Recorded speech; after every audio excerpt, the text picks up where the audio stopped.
Oras na para sa #1 game show sa buong bansa, ang Family Feud. Please welcome our host, ang ating kapuso, Ding Dong Dantes. Hello, welcome.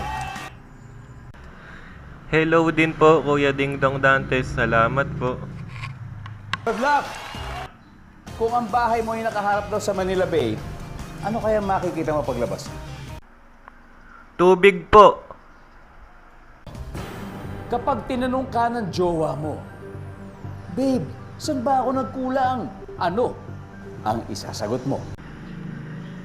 Wala ka namang pagkukulang. Sadyang hindi lang ako makontento sa isa. Saan ipinaglihi ang kapatid mo? Hindi ko po alam. Anong pagkain ang tinutukoy kapag sinabing putok-batok? Chicharon po.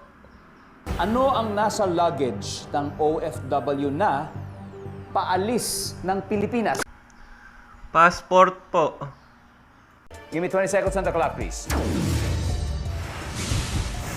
Bukod sa kalamansi, ano pang inilalagay sa lugaw para sumarap? Go. Itlog ng pugo po. Name something na bumabara sa lababo. Pagkain po. Trabahong bagay sa babaeng matangkad. Masahista po. Sport na puting bola ang gamit. Table tennis po. Sa gabi, ilang oras natutulog ang senior citizen? 7 oras po.